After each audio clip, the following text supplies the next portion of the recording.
Hey guys, welcome back. I'm Paintivity, and today I'm going to be continuing the Cinderella phenomenon right where we left off. She was in her room for at the end of the day after she had the cursed broom to sweep the floors, and I don't think we know how the marching went yet now that they were open. So there's that. And let me just adjust this real quick so you guys can actually see me. So tiredness falls upon me like a heavy suffocating blanket. I close my eyes and feel myself shift into the darkness of sleep. Let's see. Okay, despite having slept for hours, I'm still tired when I wake. I glance back at my hands and remember the salve's effectiveness. Whatever Annis gave me really works. I should ask her to make me more. I feel like this is not the last time I'll need it. I must act quickly. The sooner I break the curse, the better. The people who offered to help me are all here.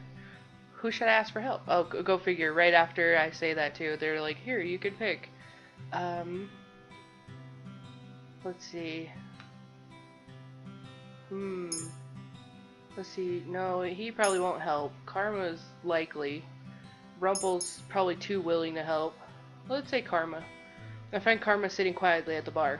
I thought he was the picture of elegance when I saw him at the clothing shop, but he's really just conceited. I walk over to where he is. Oh, Princess, you look stunning as always in your work clothing. He must be mocking me, but it doesn't matter. I'm here because I want you to teach me about goodness. Not even a compliment in return. I'm rather offended. Relax, Princess. I'm just teasing you. I noticed. Now, can you answer my question? Princess, you do so wound me. This is going nowhere. Maybe I should ask someone else. Princess, wait. You made the right decision in coming to me for help, I assure you. The best people, Princess, look beautiful. The way you look outside has to match what you have inside. How's that supposed to help me? Are you implying I'm not beautiful? Of course not. I only suggested you smile more often. Smiling will not help me accomplish a good deed. And smiling has nothing to do with beauty. Oh dear, I'm afraid that's not true at all. People who are beautiful smile all the time. Like myself. He's not helping at all. It was worth a shot. I mean, everybody's got to have something to offer, right? Don't give me that look, darling. A real smile lifts the heart and takes stress off the mind. And? Well, in order to do good, you must first change yourself. Make yourself more beautiful on the outside and the inside. I don't really know why I came to him for advice. But what did I expect from such a flamboyant man? He's as shallow as a puddle of water. I think there's some lesson to be learned in that. I stare in horror at the floor. Gravel and sand are embedded between the floorboards. The wood beneath my feet is covered in thick muck. Well, yep, there's the broom. Oh, she knows what's up. Oh no. Stop. I never thought I'd see this. The princess is actually sweeping. I'd say it's more like the broom is sweeping and the princess is just along for the ride. Lady Parfait, your orders have arrived. Where should I put them? At the back, please. Thanks. I glare at Garland as he begins to move. You? You're dirtying the floor. Sorry. Garland dashes across the floor with long steps in an attempt to leave as few footprints as possible. That was Delora's doing, wasn't it? Is it obvious? This has witch having fun written all over it. I need water. Wow, completely spotless. You're the worst. The broom is sad. Don't be mad at the broom, Princess. It's only trying to help. I like how it has a little face. It's doing nothing but making my life miserable. Lady Parfait, I must speak with you, some random other witch says. I look up at the witch who has just entered. She's a regular at the margin, and according to Parfait and Delora, a good witch. She orders tea from time to time. She has mud on her shoes. Why is she glaring at me like that? I believe it's because of your shoes, dear. I've just cleaned the floor. Oh, I'm sorry. I'll clean up after myself right away.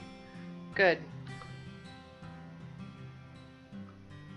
Okay, so everybody's staring at me? The princess is something else. I've never seen a witch so frightened of someone before. Yeah. The witch hurriedly cleans up the tracks she'd made coming in before going to speak with Parfait. Even though Parfait says that Delora and this witch is good, I don't trust her judgment. Especially not when she considers Delora, who ruined my life, a good person. I put the broom back in its resting place before double-checking my work. Now that I'm done, I can continue to work on breaking my curse. Who should I ask for help from today? Rumple's probably going to be useless, but I find Rumple taking a break at one of the tables. Surprisingly, he's by himself and not surrounded by the usual blushing ladies. You're not surrounded by a flock of ladies? You must have done something to offend them. Rumple looks at me, the surprise apparent on his face.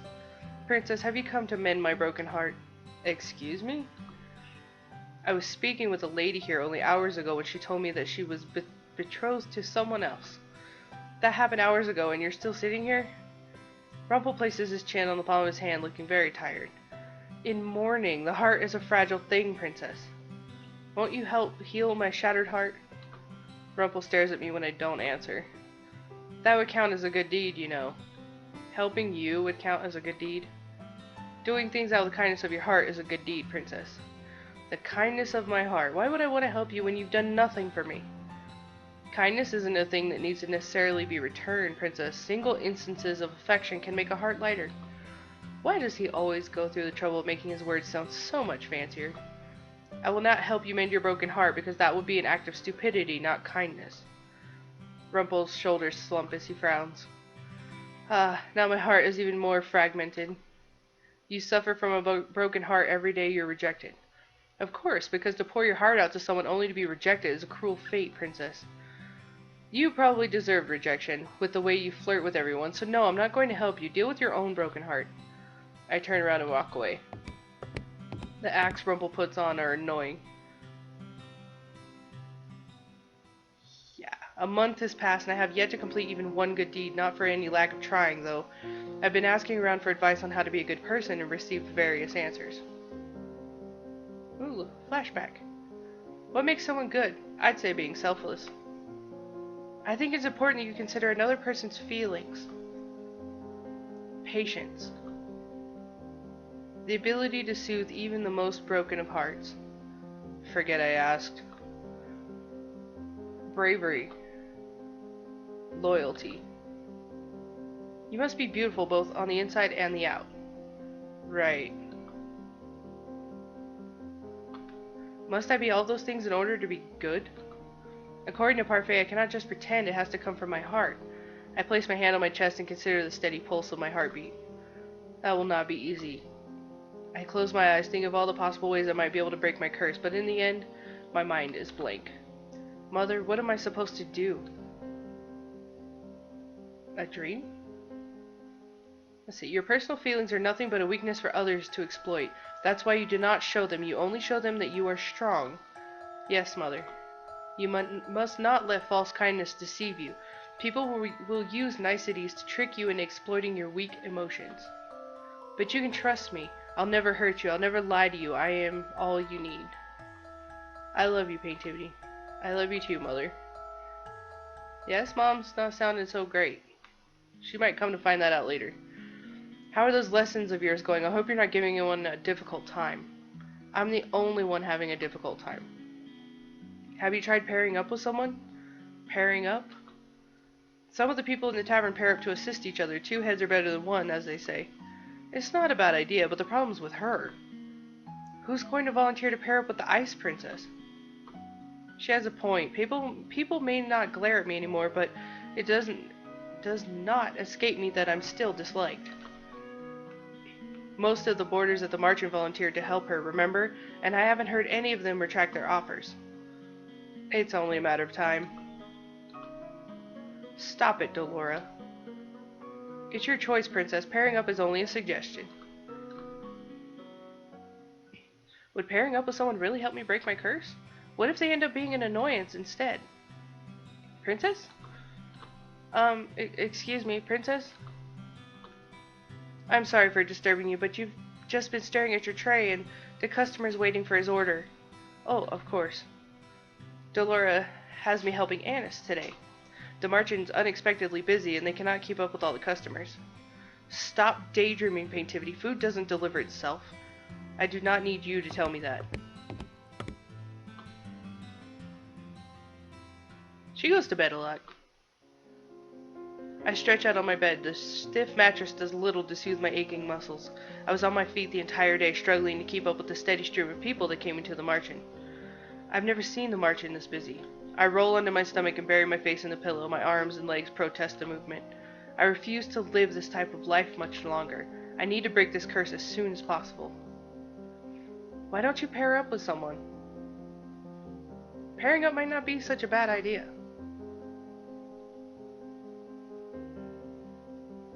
Ooh, shiny. Oh, great. Alright, Rumple. I think that's Karma. Waltz is there. I'm not really sure who this is. Crap. I don't know who this is. Chapter 3. A Change of Pace. Yeah, I'm not really positive who that was. Ah, it's Rod. Okay, I'll ask Rod if he'll pair up with me. I know we don't have a good relationship. Rod has spared no effort in telling me how cruel I've been to his family. But I feel that rectifying whatever mistakes I made with him might be an easy way to get 3 good deeds. Oh, this is going to be interesting. But Paintivity didn't tell you that he didn't want to break his curse? Yes, but that may not be the whole truth. He's still reluctant to break his curse despite all the advice I've offered him. Perhaps you'll be able to encourage him where I could not. I do not care if he does not want to break his curse. I only need him to help me remedy the supposedly bad things I've done to his family. I believe that will be the easiest way to break my curse. But the problem is that I rarely see him here. He's usually at the palace. In order for this arrangement to work, I'll need to be in the palace. I, for one, think it's a terrible idea. What if... Dolores' voice trails off. She averts her gaze to the floor, her expression a mixture of anxiety and solemn consideration. What if what? Is there something I should know? Both the witch and the fairy just stare at me silently after a few moments. Parfait speaks. You would be far away from us, Princess. We would not be able to assist you.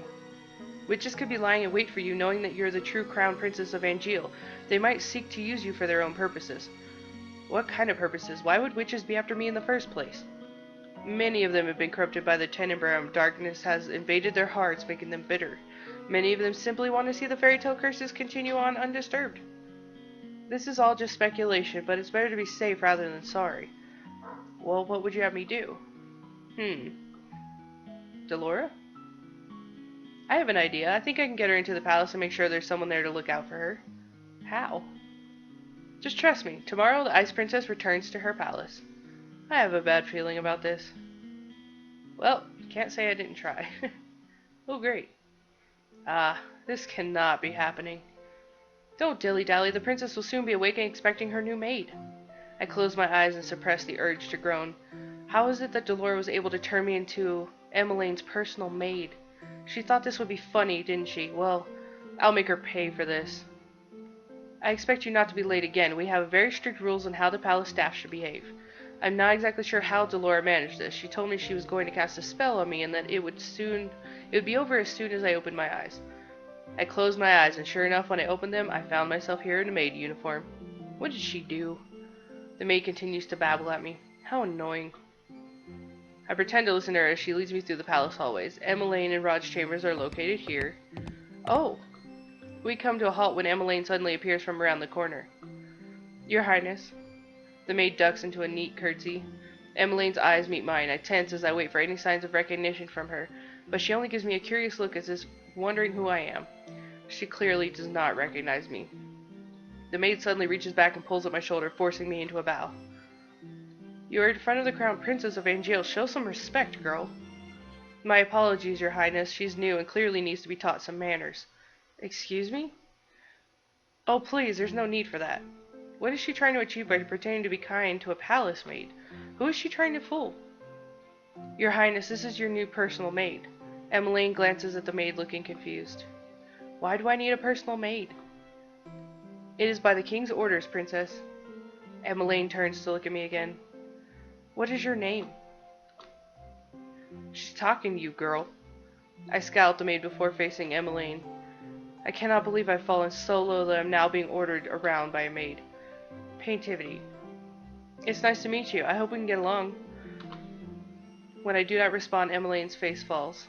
I was just heading to breakfast with my family. Of course, Paintivity will escort you to the dining hall. I raise my eyebrows at the maid, irritated. There's no need for concern. I can get there on my own. I breathe a sigh of relief. I'm not here to babysit her. The maiden leans forward and whispers something in my ear. I don't know how it is that you landed this position, but you owe the royal family your diligence and respect. If you continue to show disrespect, I will be having a word with the king. The maid pushes me forward till I am forced to stand next to Emmeline. She will escort you to the dining hall, Your Highness. Her job requires that she follow you everywhere in case you require assistance with anything. But it's almost time for breakfast, Princess. Emmeline frowns and looks at me. I'm so sorry. What is she apologizing for? Oh, here we go. Good morning. Good morning. It seems you've met your personal maid. The king's eyes widen as soon as he spots me. You look familiar. Does he recognize me? I feel a little tremble in my heart as I consider that hope. Are you not the girl who came to the gates before? I deflate with a soundless sigh. He remembers me as the peasant. This is the first time I'm meeting you as Emmeline's personal maid. What is your name? Paintivity. That is a lovely name. We're glad to have you here, Paintivity. The king gives me a warm smile. The softness of his gaze makes me angry. He never treated me so kindly when he remembered me as his own daughter. Emmeline takes her seat while I walk to stand at the walls beside the other maids and butlers. The doors open and Rod walks inside. He greets the king, Ophelia, and then his sister. He's just about to take a seat when his eyes suddenly fall on me. The shock is apparent on his face. Rod, is something wrong? I see there's a new maid on staff. His tone's almost accusatory. I bristle at the words, and I'm about to say something when Ophelia speaks. She is Emmeline's new personal maid, Paintivity. Rod stares at me for a few moments, his expression unreadable. Eventually he moves to take a seat. I stand silent and watch the royal family eat their breakfast. The small area is filled with happy conversation. The four of them smile at each other when they speak, and it's easy to see how comfortable they are with one another. When I was still here, our meals were always so quiet, but everyone looks so happy now. I bite my lip to will the heavy feeling away. Rod told me that before, but I didn't want to believe him. I turn back to the conversation at hand. We have something very important to discuss with you, Emmeline. Oh? I've brought up this before, but now the matter is more pressing. Is this about... Yes, this is about the ball. Ophelia gives the king a disapproving look. Dear, I know it seems a strange proposition, but this is a royal tradition. Emmeline is at a suitable marrying age, and this ball may yet help her find a suitor. But a husband. Emmeline's cheeks are tinted pink. A royal ball for Emmeline? For her to find a husband? I never would have agreed to such a thing. The king never forced me into one because he knew that.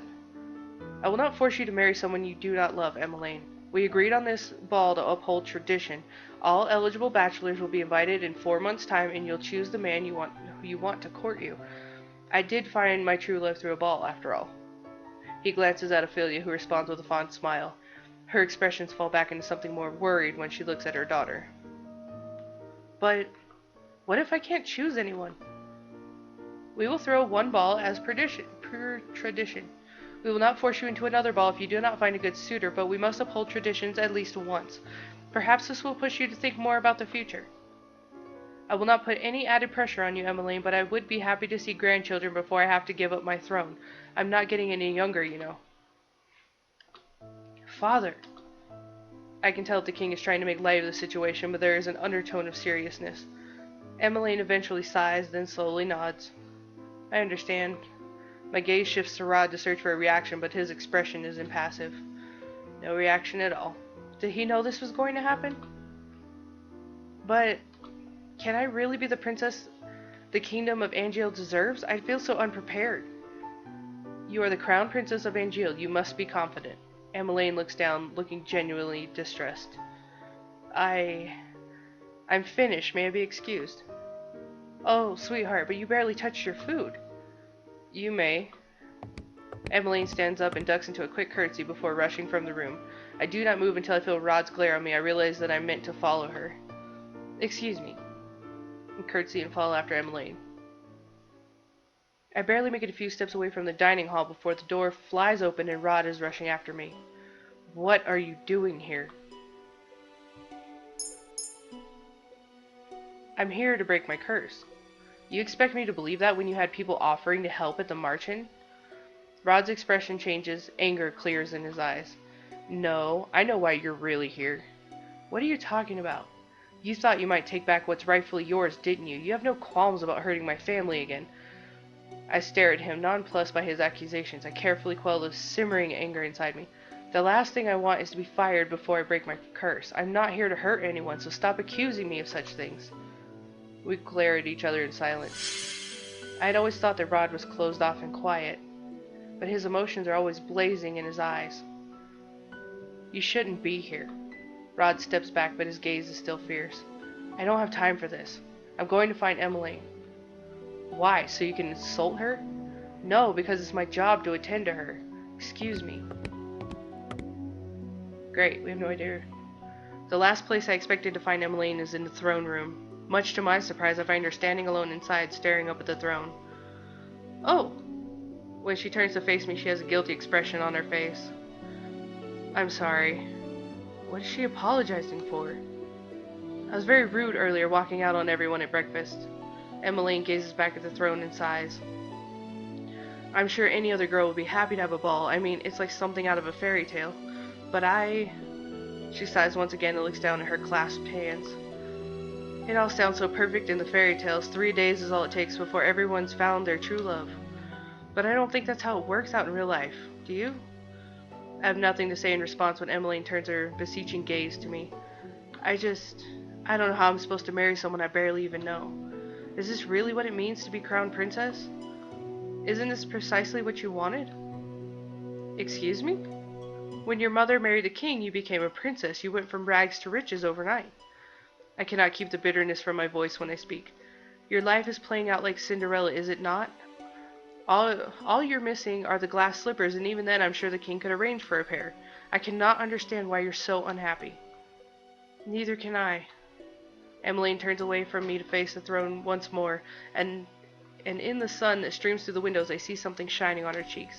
Is she crying? I'm so ungrateful. What would you do? What? If you were in my place, if you became crown princess overnight, would you go through with the ball? For the sake of Angel's tradition, for the sake of your role? I would never do anything so worthless. The king never brought up the subject with me. He most likely knew I would have refused. Emmeline suddenly pats her cheeks and turns to me, a wry smile on her face. I could do with some fresh air. Shall we go to my friend's shop in town? We've only just exited the throne room when Emmeline stops short and I almost bump into her back. Oh, Your Highness, what a pleasant... Sir Mithros abruptly stops to stare at me. Why is Sir Mithros looking at me so intently? Is something the matter, Sir Mithros? No, nothing at all, Your Highness. I'm just... amused. Amused? Oh, you haven't met my new maid. This is Paintivity. Paintivity? There's something in Sir Mithros' gaze I do not trust. The silence is stifling, so I curtsy at him. Sir? Charming. Sir Mithros turns his attention back to Emmeline. Where are you off to on this pleasant day? Oh, just off to visit a friend. Make sure you bring your guards with you, Princess. Oh, of course. Great, now we have more people. I wonder what's taking him so long. Emmeline decided to invite Rod to join us on her visit. One of the guards offered to get Rod for her, but he still has yet to return. Another stands with us by the gates, ready to escort us into town. Why does the king even keep these incompetent fools if they cannot find a single person? Maybe we should go look for Rod. But then what if he gets here as soon as we go searching for him? I sigh. I'll go look for him. You can stay here. But you don't need to run errands for me. She has yet to ask me to do anything. What does she think a maid even does? I look at her solemnly, not answering her. Finally, she relents. Thank you. I incline my head just slightly before walking off. I feel like a babysitter. I can't believe I have to search for him. This is only slightly better than being dragged around by that broom. I turn around the corner and nearly bump into someone. I take a few steps back just in time. Princess? I look up in shock. Fritz's surprise mirrors my own. Where have you been? I've been looking for you everywhere. He pauses to stare at my clothing. Why are you wearing a maid's uniform? Fritz, you remember who I am? I would never forget you, Princess. But it does seem like I'm the only one who remembers you. What's going on? The only people who remember me are witches, fairies, and Fritz, are you... I stop when I hear the sound of approaching footsteps.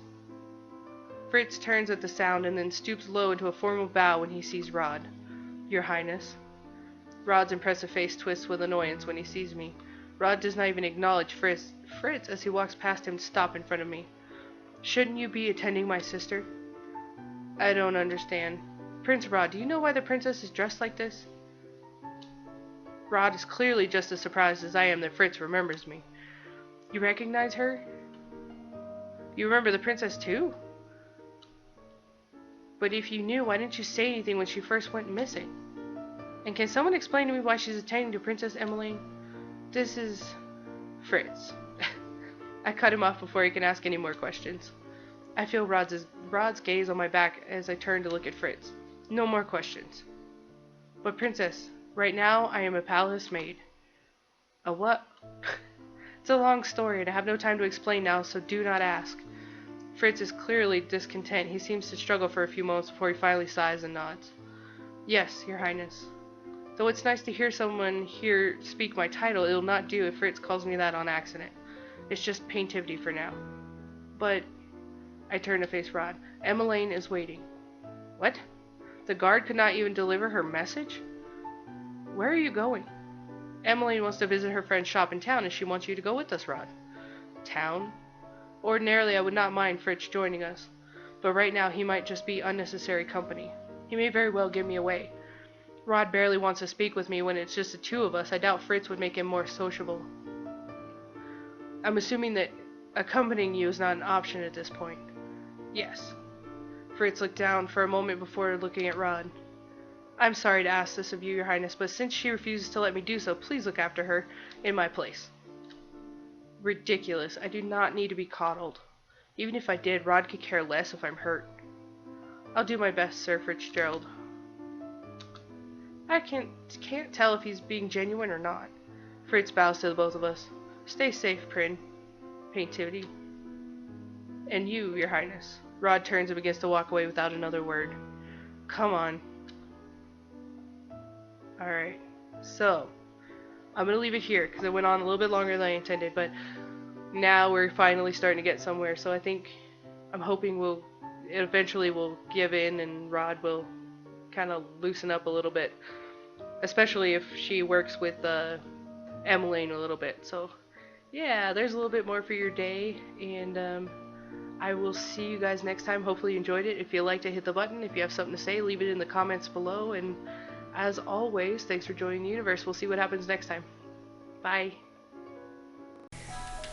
No, no, no, you keep that away from me, sir. No. I'm gonna need you to just stop. What the hell? What in the world are you dancing for? I would like